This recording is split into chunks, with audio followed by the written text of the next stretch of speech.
two colleagues, Pat and Dan, be working as tigers in order to hopefully show you some of their amazing natural skills and abilities. Now the reason that we say hopefully is because at no time we see forcing our tigers to do anything they don't want to do.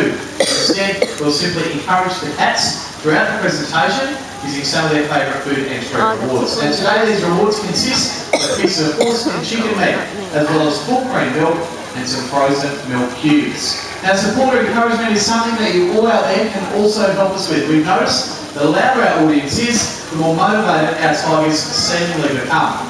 Now with that in mind, please feel free to support the cats throughout the presentation, especially if you see something that you like. To do so guys, just make as much noise as you can. You can clap, cheer, shout or scream, whatever it is you do best. But like I said, the more noise you can make, the more spectacular this presentation will likely be.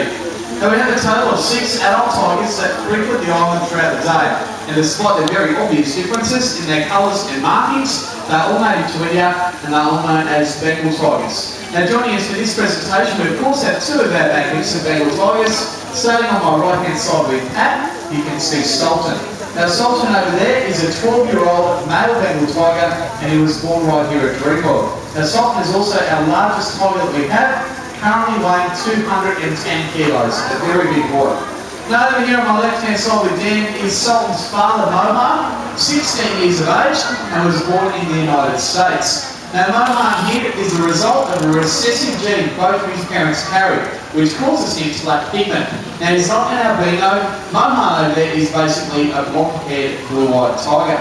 Now Mohan does also like to pick and choose whether or not he even takes part in the presentation. So if Dan gets him involved, make sure you give both of them a really big round of applause. But guys, now that we've met our stars of the presentation, let's start the show with a big round of applause to welcome them along. Come on guys!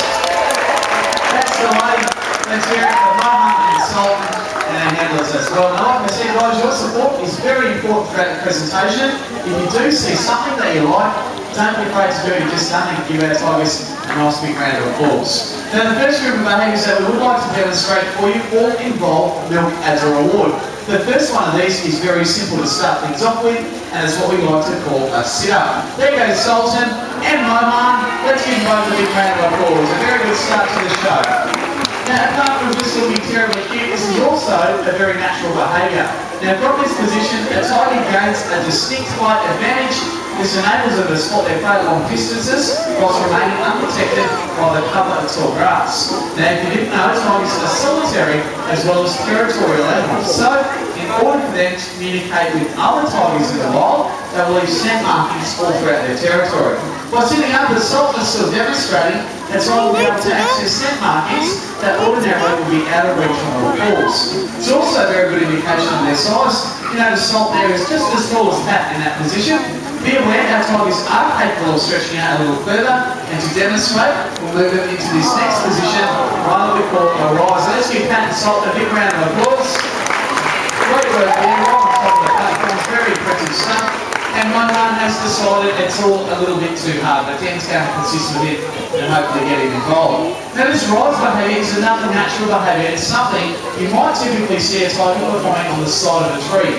That's trying to reach scent markings that might be very high up, but it also puts them in a great position to leave some scent markings of their own. To do this, a tiger will stretch out against a tree, just as Sultan is doing there with Pat, rubbing themselves all over the trunk of the tree and clawing at its bark with their very sharp claws. It also gives you the illusion that Pat is probably the strongest guy you've ever seen. You can even cop a whack from the tail of a tiger. Now that's what we like you to think. The reality is though, our tigers can support their own weight without any help from us at all. And to demonstrate, we'll move the tigers into this next position, or Sultan at least, and it's one that we call a quiet stance. So let's give Sultan a big round of applause for that. Very impressive behaviour, a little bit more difficult. In fact, you might even notice Sultan using his tail to add some extra support, much like a kangaroo would. Now we call it a fight stance because it's a position two tigers will adopt when they fight or do battle. The idea is, as you just saw there with Sultan, it frees up their front paws, which allows them to strike out at their opponent. Now the objective is to knock them to the ground, and from there they can inflict a killing bite using their very powerful canine teeth. Now my hand here guys is a replica of a tiger's canine tooth, and as you can see it's very big, measuring 14 centimetres from the root right down to the tip of the tooth. Like I said though, just a replica, what we would like to demonstrate for you, of course, is the real deal. This time with a helpful hand from the guys out here on the island. My heart might even get involved in this one. Now what you'll notice here is that half of the canine tooth is exposed and the other half embedded deep into the tiger's skull to provide a nice firm grip. What you probably can't see is that this exposed portion of the tooth has a number of grooves that run right down to the very tip of the tooth. Now these grooves allow air to travel between the tooth and the flesh of the tiger's prey, which makes it easy for them to readjust their grip. Without grooves in their teeth, you might find a tiger would become stuck in whatever it bites because of the damping effect they would create with their very powerful jaws. So guys, that is it for our milk behaviour. Salt leading the way, great work from him, and Mohan not too bad as well. Let's give him a big round of applause. Not a bad start to the show. What we are going to do here, guys, is step things up, and to do this, we'll simply start introducing pieces of meat as rewards. Now, by increasing our tigers' rewards, we in turn can increase their motivation, and it allows us to show more spectacular behaviours. The first of these is something that was inspired, believe it or not, by Mohan here a number of years ago while taking for a walk in the park. Now, on this particular morning, from behind a garden bed flew a very startled peacock. Instinctively, Mohan launched himself after that bird and eventually caught the peacock 4 metres from the ground. A very impressive jump.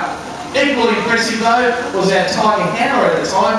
He's doing the right thing, had a nice firm grip of the leash and found himself about a foot or so off the ground at the point of impact, or at least so he tells me. But like I said, an incredible jump and something we thought we'd like to replicate for you all today. Of course, it doesn't look like we're going to be using Mohan, instead the big fella Salt. Get those cameras ready, guys. Fix them on the rock there beside the pool, because from there we're going to see Salt fly nice and high into the air.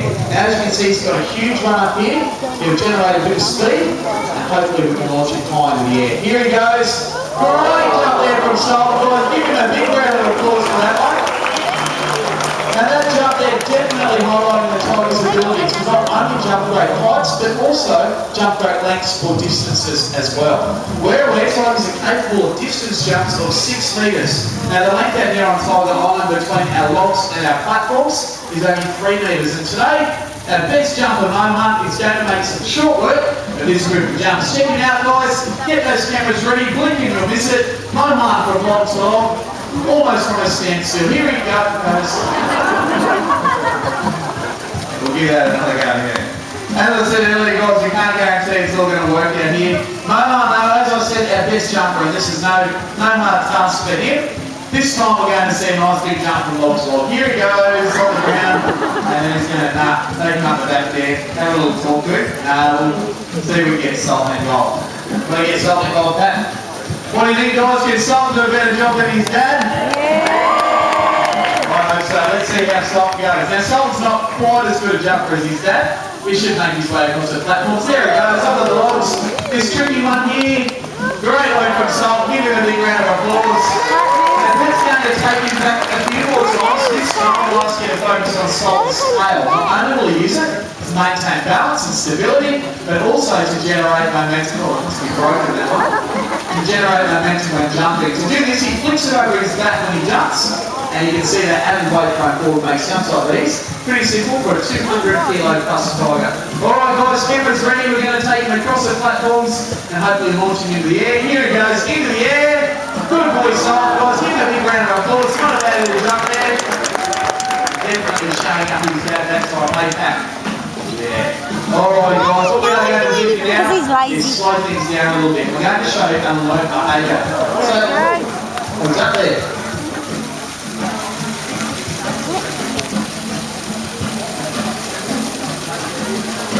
A bit of chill. Alright. Oh, that's alright. I'm not sure if you gathered all that, guys. Stand behind me, never one to disappoint. He's still convinced he can encourage Mohan to perform this jump, this time improving on it, not only jumping from platform to platform, he also thinks he can beat Salt's jump off that platform. I don't know if it's going to be a success, I do know we are going to need some help, so come on guys, make some noise. Hey, listen, that's all right guys, keep it up. Come on, Mohan. Here he goes, across the platforms and into the air. I think he beat the chicken to the ground. How about a nice big round of applause for Mohan there, guys? Alright guys, what we're going to do now is just slow things down a little bit and show you all learned behaviours. So far you've seen natural behaviours. Tigers like these were used for their survival in the wild. This next one is a behaviour in which we've trained our tigers to make our life a little easier. Now, in Pat and Dan's hands are little bits of the water we call these mark boards. When placed onto the ground, watch what the tigers do. Salt and Momo will walk straight over to those points and simply place their front feet on them. Now, it is a very simple form of training, one that our tigers are usually happy to be involved in, Momo included. As you can see, it requires very little effort in return for some food rewards. Now, it proves very useful if we want to perform veterinary or husbandry checks on our tigers. The catch, of course, is that our vet doesn't have the same relationship with the tigers that we obviously do. So, by incorporating mark training, helps keep them focused elsewhere so our vet can move in. Now, it also proves to be very useful when the tigers are involved in field intelligent work. Typically, in those situations, they are exposed to a number of distractions they may never have experienced before in the past. By incorporating march training helps keep the tigers focused on us and under our control while they are in these very new environments. During filming, if we need to move a tiger from one point to another, we can do so by placing two mark boards on the ground with a slight cue. The tigers are moved from point A to B or from mark to mark, just like they've demonstrated at the moment. Now, the main reason we have our tigers involved in film intelligent work is so that we can raise money for our Tiger Island Conservation Program. If you didn't know, just over 100 years ago, there was an estimated 100,000 tigers living throughout the wild. You might be surprised to find that in 100 years, we managed to wipe out a staggering 96% of the tigers' wild population. Today, between 3,000 and 4,000 tigers remain. Now, those remaining tigers, we're still losing between 1 to 5 each day, mainly due to habitat loss and destruction, but unfortunately also a result of poaching. Now, through our program, we support a number of organisations that work in the field throughout Asia, not only supplying information that the tiger's body parts are of no medicinal benefit, but of course that they need to conserve the natural habitat.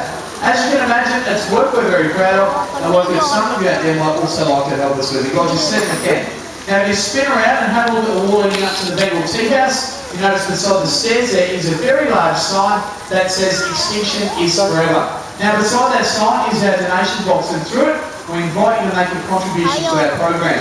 It doesn't matter how large or small that donation is, we can guarantee you all out there that every single cent that goes in that box will go directly to tiger conservation, as there are no administrative fees or charges deducted from those donations. So it's a great way to help, and like I said, something that we are very proud of.